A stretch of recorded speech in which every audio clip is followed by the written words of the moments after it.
Welcome back to another edition of Prognosticus on the Varsity Voices Media Network, where we break down every matchup, every storyline, and every prediction. And this week, it's all about the Chicago Catholic League's march through the postseason and all looking to punch their ticket to the next round.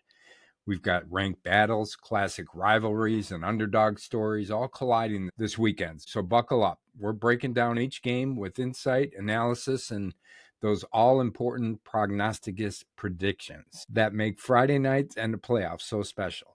I'm Joe Frevaletti, and here with me is Dan Frevaletti, and we are the Varsity Voices. So let's dive into this week's matchups. So Dan, I had several heated discussions with my Prognosticus today.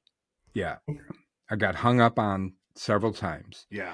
And the reason you'll see as we kind of go through this is I think it's going to be a tough week. I think we're going to whittle down some of the Chicago Catholic League teams in this round. It makes sense, right? But he was not happy with any of that.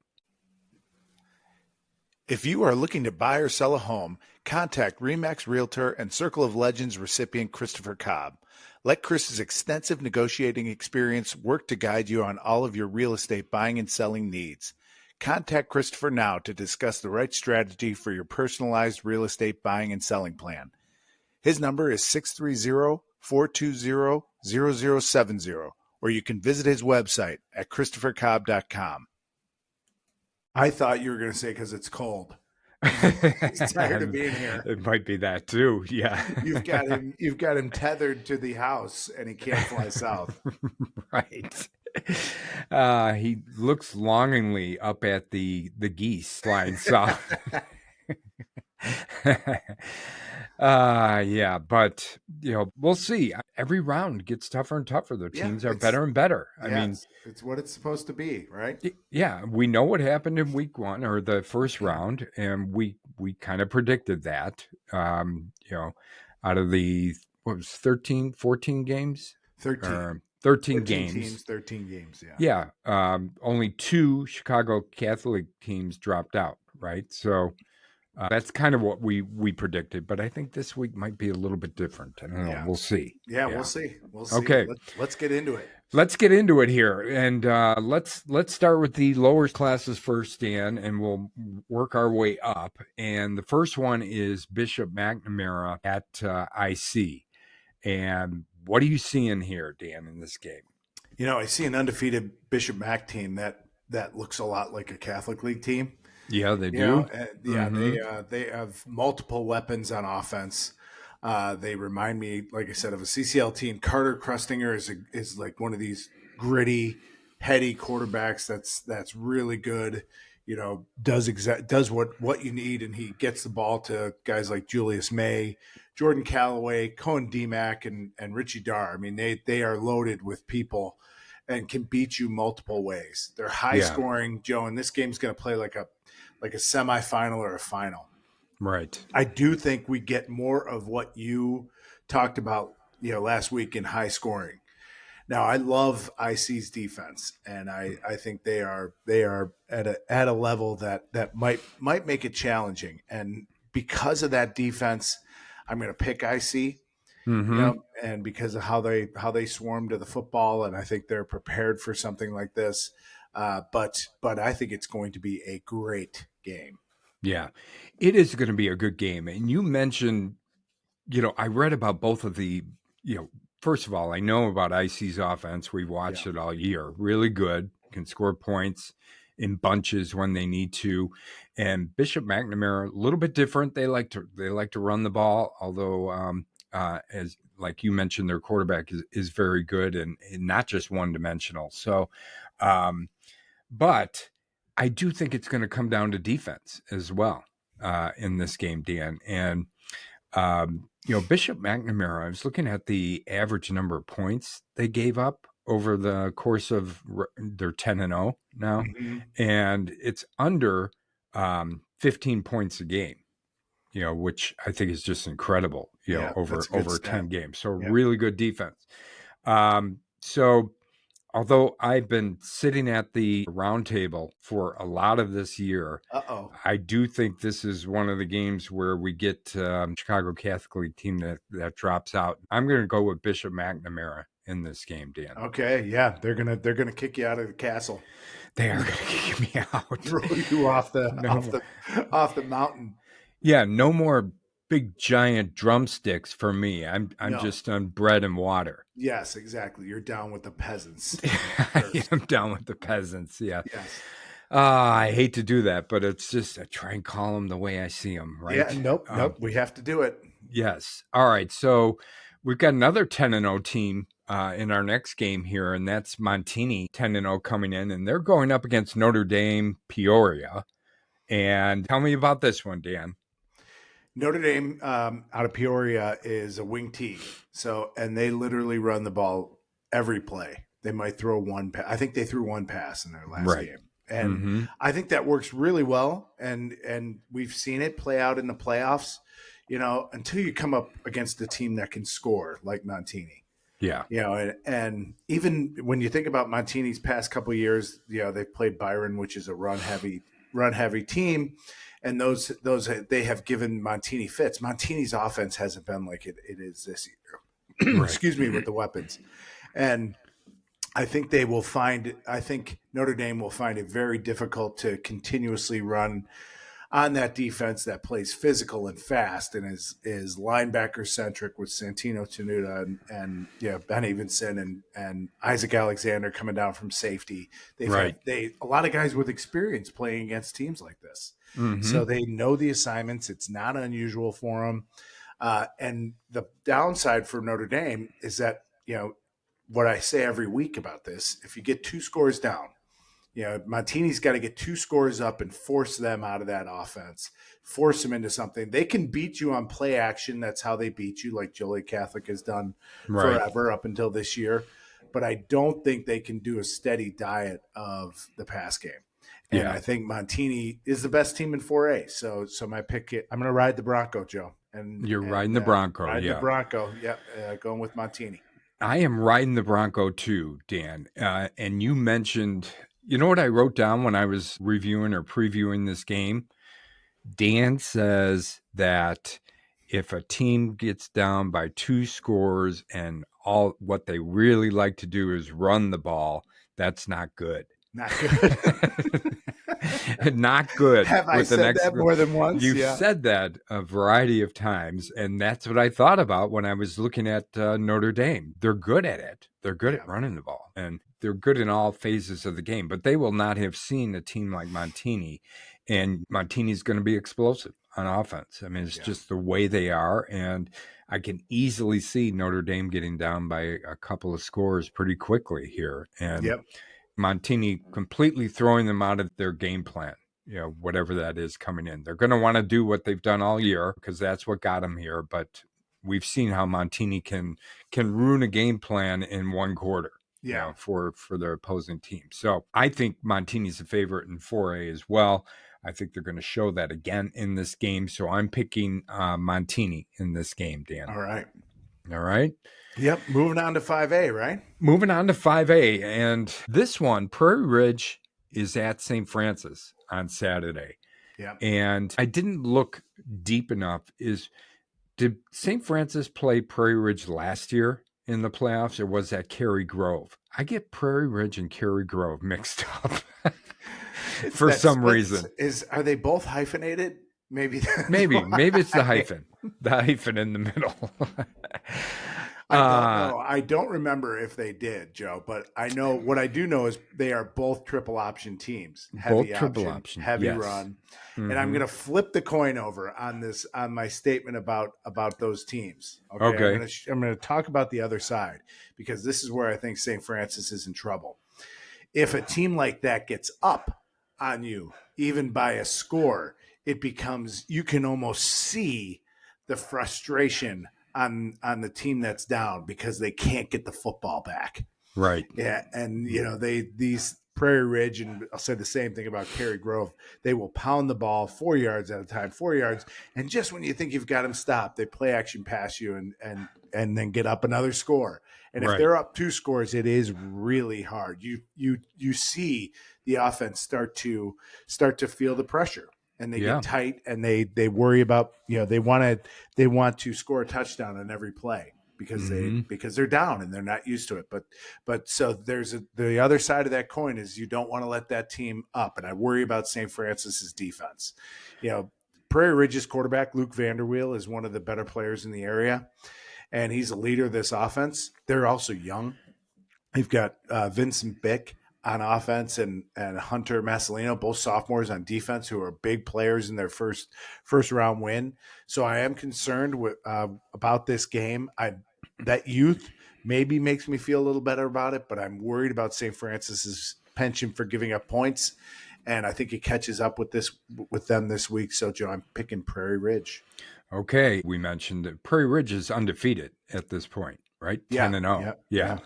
And they've really got to be, I think, one of the favorites as far as 5A is concerned. And when I was thinking about this game or looking at this game, I thought, St. Francis can score points, but like you mentioned, I'm not sure how many possessions they're going to get. Yeah.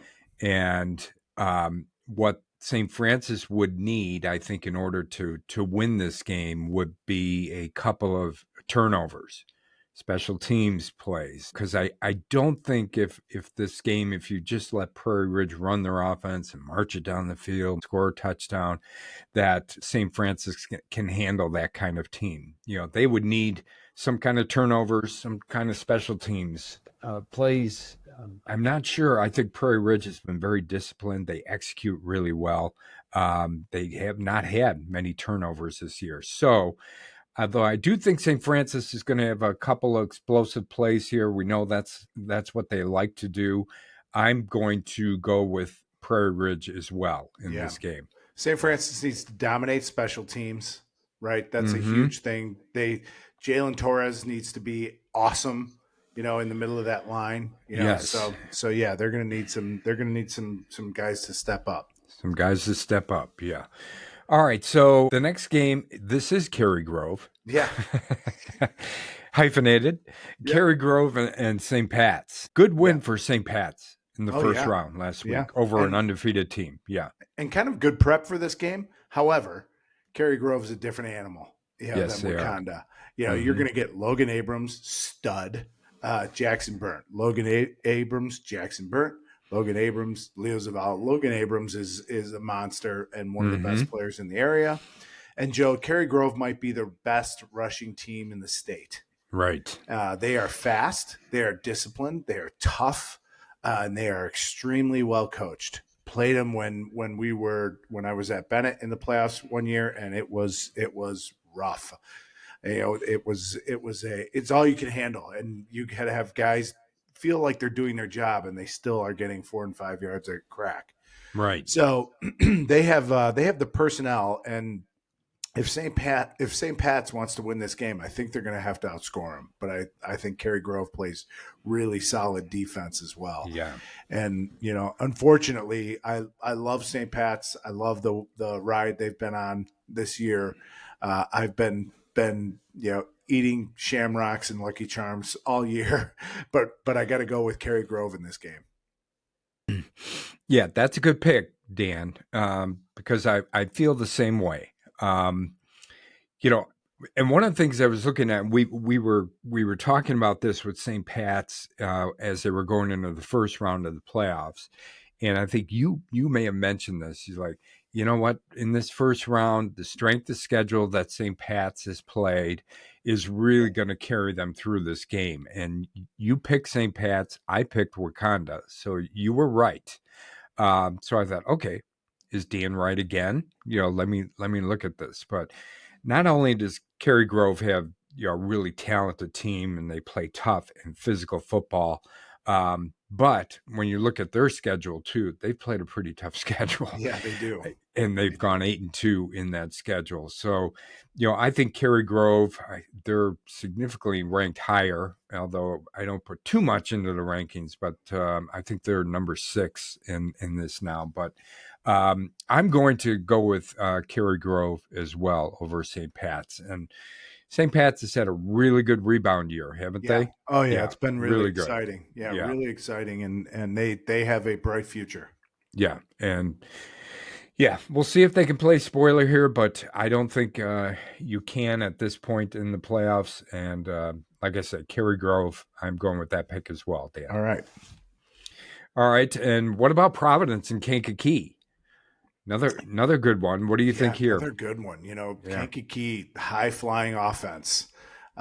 Philip Turner at quarterback, Zayden Hensley, Cedric Terrell, two-way DB, and wide receiver. They've scored 350 points, Joe, while only letting up 150. Yeah, Right. 35 points a game. And they don't play in a bad conference either. No, they don't. It's not as good as the Catholic League. Mm-hmm. And I think they would say that. But they did lose to Naz pretty big to open up the season. Right. Providence is a different style team than Naz. Providence has to have a strong running game. I mentioned that maybe lineman, I don't know if it was Bryce Tesna or not, got hurt last week. Yeah, you did mention that. I remember that. Yeah. Came out of the game, and I think it was him, but they've got to have all their guys online, to be ready to go, and to hope that their running game and Dom Vita can carry them. And then their defense is going to have to be great. And I think, you look at linebacker Gavin Farley, DB, all conference player Blake Kerrigan, and they have to be ready to play, because Kankakee can throw it around a little bit and score some points. But that being said, Joe, I still think Providence has enough to grind it out, control the clock, run the ball in chunks, and I'm picking Providence. Okay, yeah, I think exactly what you just mentioned there. The keys for Providence, I think they are honing in on, and I think they've gotten better at those things over the course of the season. Yeah, me too. Their offense has gotten better. We know that they have talent, in Don Vita, as well as their running back is Brody Mackert. Yeah, Broden. Yeah, Broden Mackert, and I think they've, over the course of the season, they've really figured out the best way to utilize some of their really good players on offense, and they've become more physical too. I think over the course of the year, they're willing to kind of grind it out with the running back, and try and exert their will up front, with some of their big guys up front. So I think they're going to do that in this game. I think Providence for me has been trending up, even though they had that late loss to Joliet Catholic in the season. But I think they're on a roll here, and I think they're going to be dominant from a physical standpoint in this game. And I'm going to pick Providence over Kankakee as well. All right. Yeah. All right. We are in sync.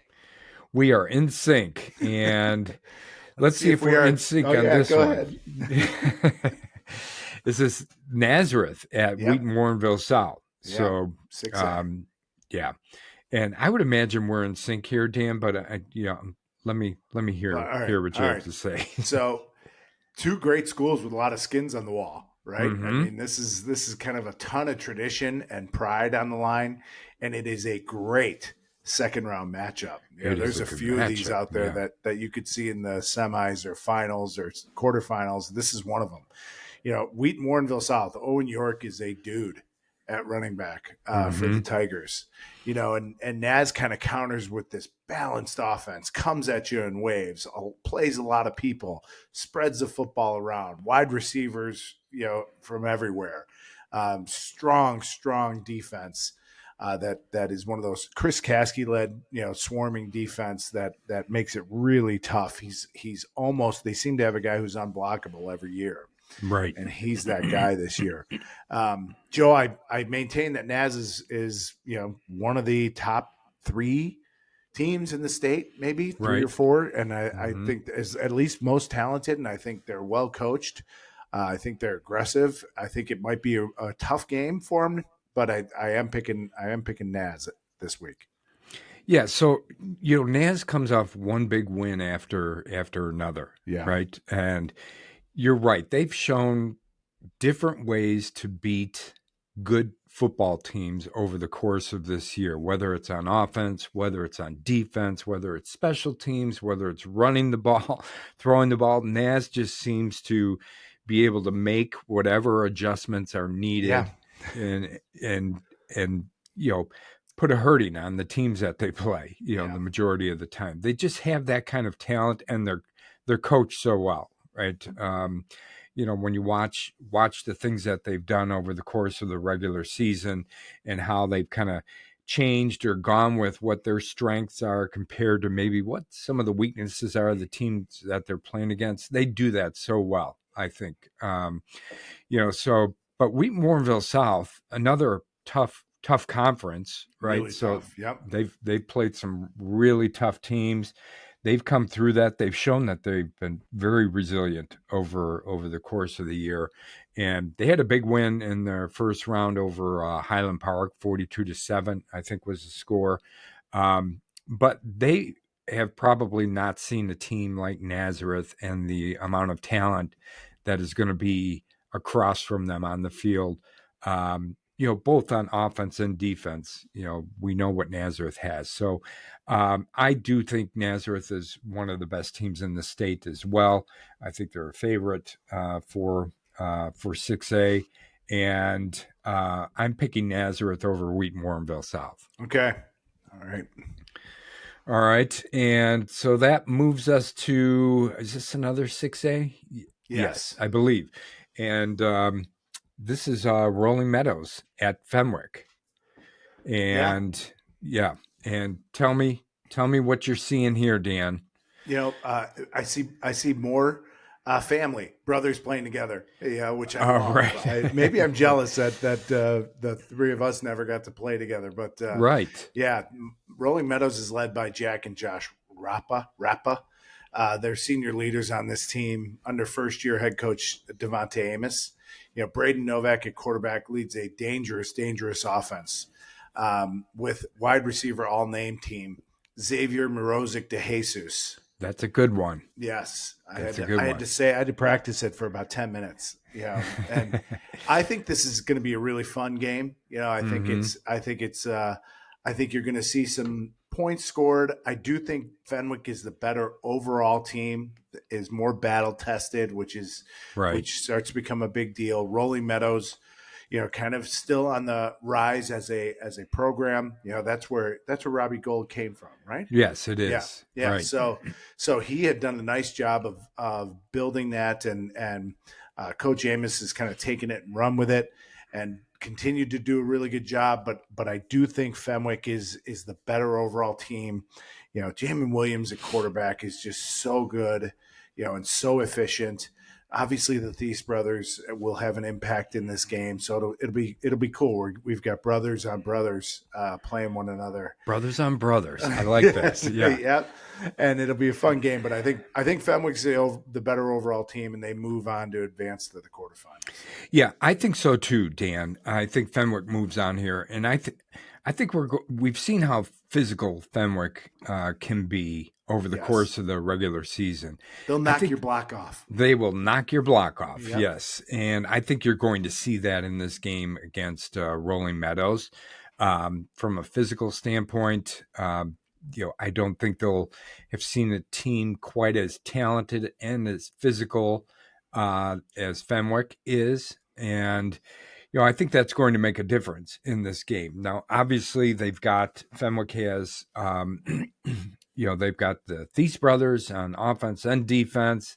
They've got Jamin Williams, quarterback, their wide receiver, who I can't think of his name right now, but, they've got Raphael Stewart. Yes. So, they've got a couple ways or several ways that they can beat you on offense and on defense. I think they might have had the most takeaways, turnovers on defense in the Chicago Catholic League this year for Fenwick. That's a great stat. It's a really good stat. I think that's going to show up here too. So I'm picking Fenwick over Rolling Meadows in this Okay. game.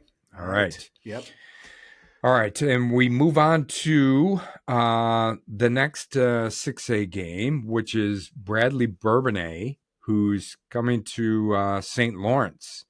And do you know how far apart they are, Dan? I don't. Do you? No, but it's one of the things that popped into my head when I saw this because I thought, Bradley Bourbonnais, isn't that far? Not as they far got as a you think. they got Not a as far. long ride, and they're coming on Friday. This game is Yeah. on Friday, so There shouldn't be a ton of traffic. They're down yeah, 57, right? right. So they'll go they will. I'm not going to give them directions on the podcast, They're but gonna go this, then you go north, you take a left take a at left at the this little bar. It's so good. They serve yeah, great sandwiches and cold beer. Yeah, yeah. So but make sure you stop. Yeah, yeah the yeah not too far. Not too far. If they were going to Carmel, nightmare nightmare. for them. Yeah, Yeah, but they also, Joe, have the Edmond brothers on Bradley Bourbonnais, and they are the players that make this team tick. yeah. Lysale Edmond is a two-way player who's also an awesome kickoff returner or returner in general. I would not kick it to him one time. You've got to Do not kick it to blow a him. call into the coach and Yes. say, Do "Here's my not. one piece of advice." Yeah. Yes. Don't think our guys are going to be better and different, and we're going to challenge them to return because our kickoff team is awesome. Yeah. That I've seen too many guys get bit by that. But his brother Kyron Edmond is their primary ball carrier, just a sophomore, high end player who's rushed for a ton of yards. I don't think their schedule is awesome, but the win over Lincoln Way West has my attention Right. for them. I do think that they will be the faster team on the field this week. But I do think St. Lawrence will be the more physical team this week. This one I have just struggled with Yeah. my pick This for is a this tough one. one. You're right. Because St. Lawrence they've done the up and down thing all year, and so Right. I'm gonna pick St. Lawrence because it's there. Right. But I think it's really a toss up kind of game. Yeah. I think so too. And I was looking for some additional things or points, maybe a little bit deeper than just, oh, how good is their offense? How good is their defense? That might make the difference in this game. And you just mentioned one of them, which was it's at St. Lawrence, which I think is going to be huge. Yeah, That's that's a going to be a big factor. factor. Yep.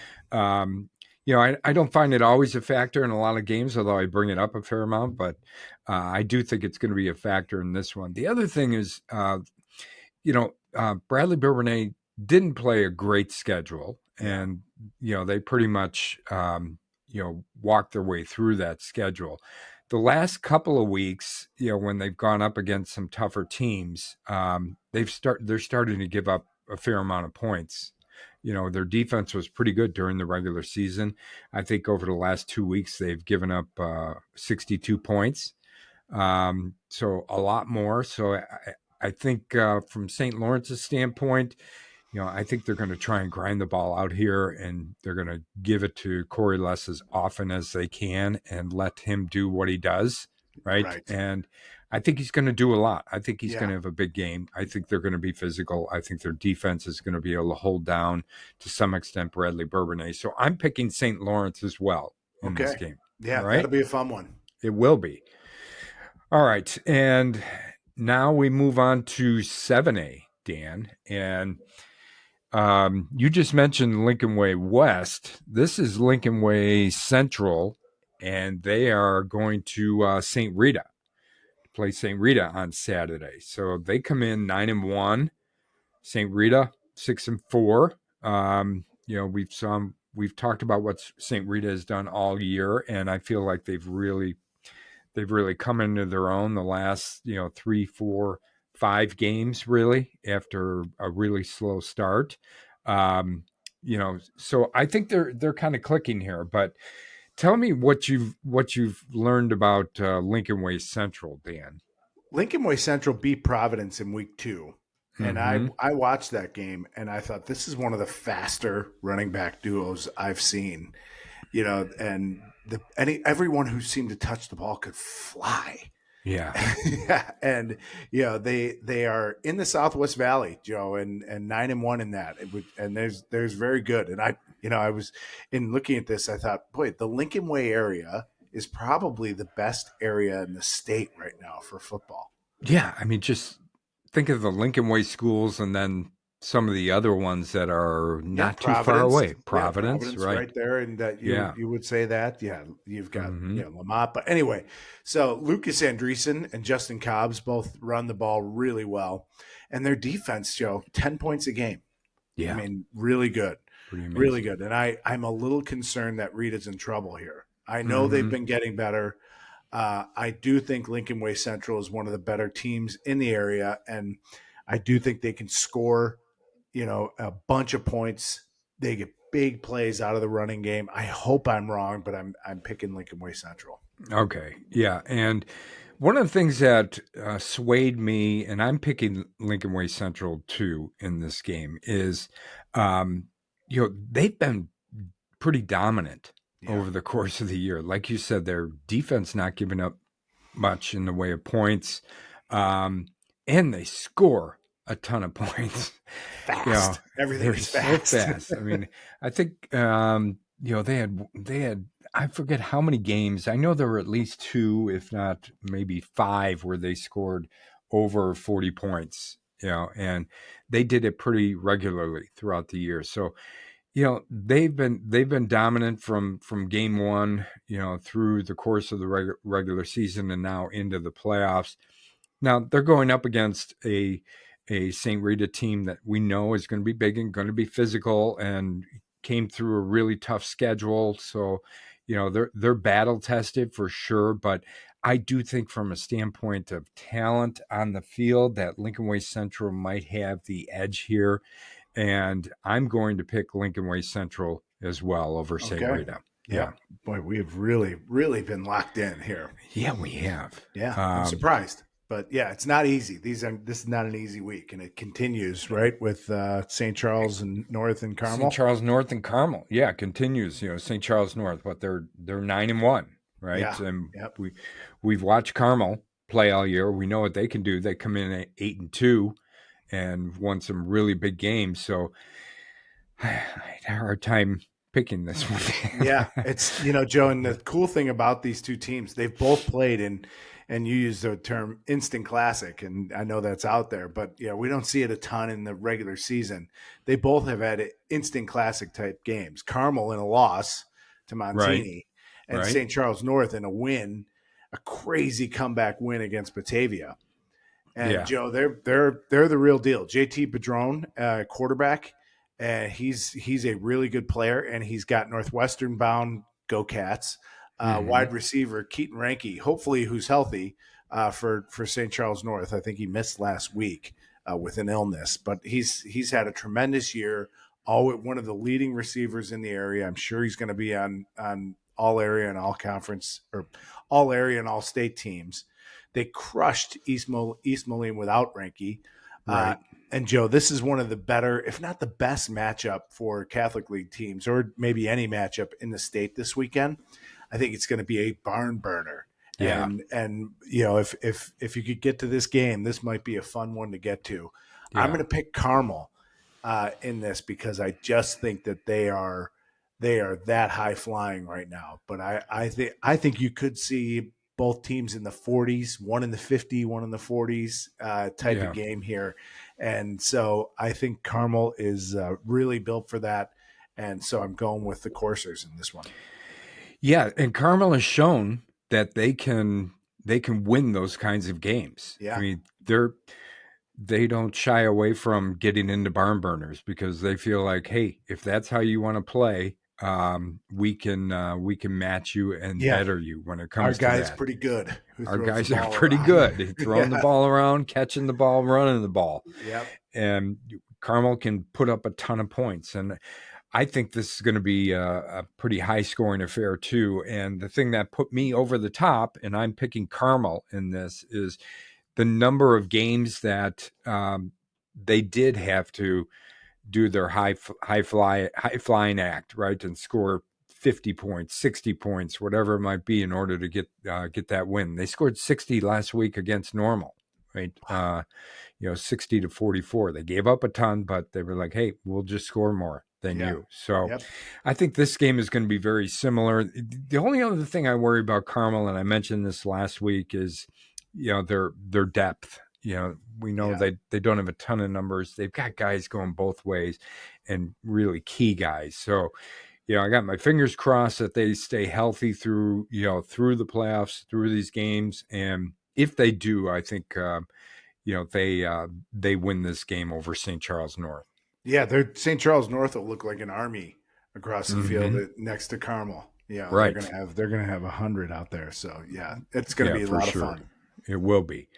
All right, and we've got Brother Rice going out to Jacobs in Algonquin. Tough commute. Tough commute. That is a tough one. That's Saturday, so maybe not too bad. The traffic won't be terrible.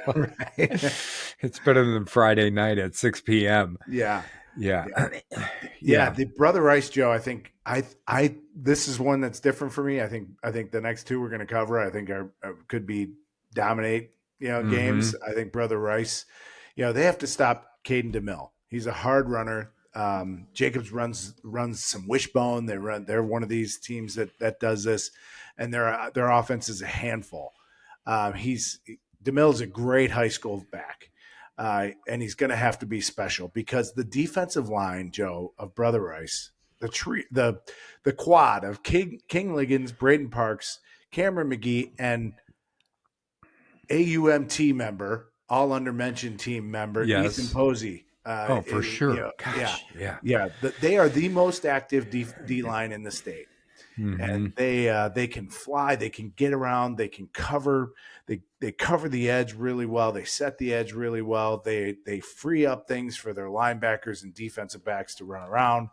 You're not going to outrun them once you get outside, and so I think this is one where Brother Rice steps it up again and wins this one pretty convincingly. Yeah, I think this is going to be a real wake-up call for Jacobs. They've had a really good season, and I remember Jacobs from years and years ago going out there when it was a smaller school, and, they had a good program at that time as well. And, it's good to see them get back to the playoffs because I know they had a several-year drought of, getting victories or any playoff victories. So, getting a win last week for them in the first round was really big for that school and that program.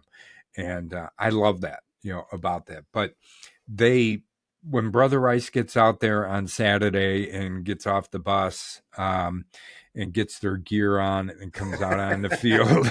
They got an all-bus team for sure. They've got an all-bus team for sure. And they've got an all football team for sure, absolutely. Too. Just with the talent. And, Brother Rice has got to be the favorite, right? Or one of the top two, you would think, in their class. You would think. I mean, they've just got so much talent. 7A is tough. Yeah. Just got so much talent. 7A is tough. But I think Brother Rice wins this game against Jacobs, and I think they do it pretty easily as well. So yeah. Okay. Yeah. Actually, I could go out to that game maybe on Saturday. Oh, there you go. Do some reporting. That'd be fun. Yes. Yeah. Okay. Stand next to King Liggins and Braden. I'm not standing next to any of those guys. I'm afraid they're going to turn with an elbow out and hit me in the nose. Right. They'll have to drag you off the field. Right. Immediately. Strange man on the field. Right. Yes. He's been knocked out cold.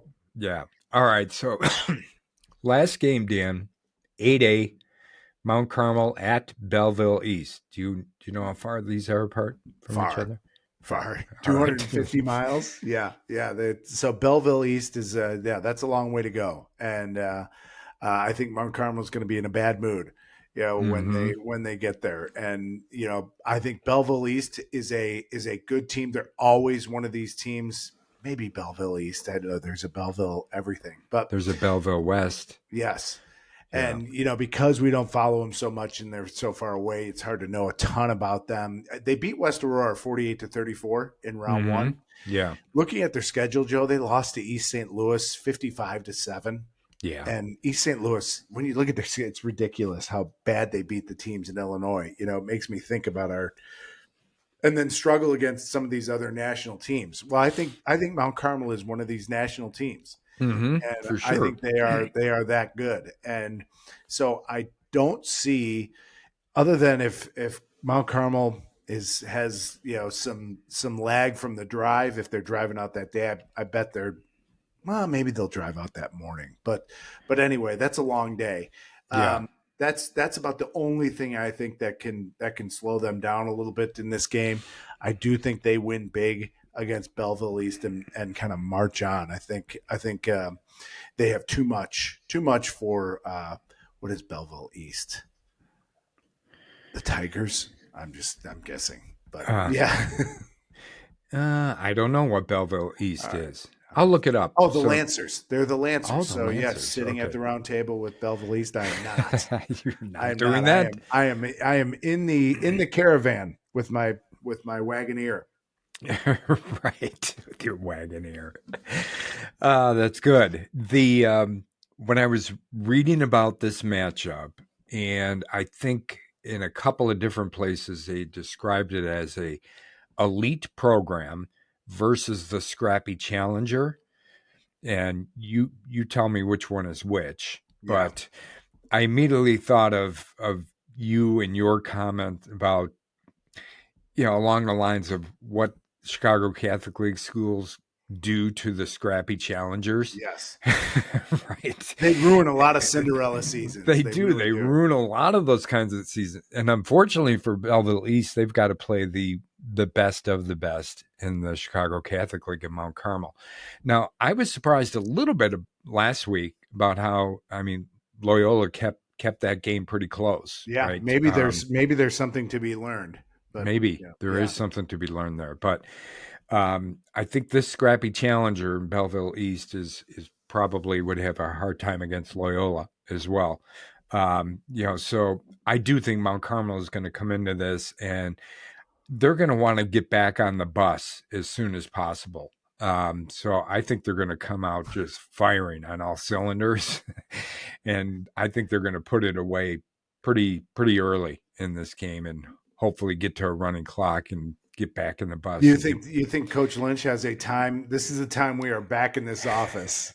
I want to be back in this office by midnight. I've heard he's very detail oriented and he's got things right down to the minute. So he might have that on his itinerary for the day. What Yes. time they're getting back on the Yeah. bus to come home. You're running a sprint for every minute we are there, Pat. We don't get home by 11 o'clock. Yeah. So I think Mount Carmel wins this game. I think they win it pretty easily as well, Dan. So Okay. All right. All right. Well, that's good. We had a lot, Joe, that I think we only had one separate from one another early on in our picks. Right. I think so. But it's a tough week. It's a tough week tough for week. the CCL. You are going to see some paring down, but I'm hoping that they can run the table. That'd be awesome to see. It would be great to continue to cover to some of these teams. Looking at the quarterfinals, there could potentially a Carmel Brother Rice matchup, right. which would be a lot of fun. It would be. One way to kind of maybe slow down Brother Rice, just throw it over the top of them. So right as quickly as possible. Yes. Yeah. And Trey Taylor could probably do that. So yeah, some potentially great matchups moving on, regardless of what happens. But for our purposes, I'd love to see a sweep of the CCL. Yeah. Okay. Sweep by the CCL. Yeah, sweep by the CCL. All right, We'll see. We'll be watching the games on Friday and Saturday. So that's going to wrap up this playoff edition of Prognosticus. The stakes couldn't be higher. One round closer to the state championships, and the Chicago Catholic League is showing once again why it's one of the premier conferences in Illinois high school football. We'll be tracking it all, the highlights, the heroes, and the heartbreak right here on the Varsity Voices. If you're enjoying our show, be sure to subscribe, follow, and share it on YouTube, Spotify, and wherever you get your podcasts. And thanks for listening, and we will see you under the Friday Night Lights.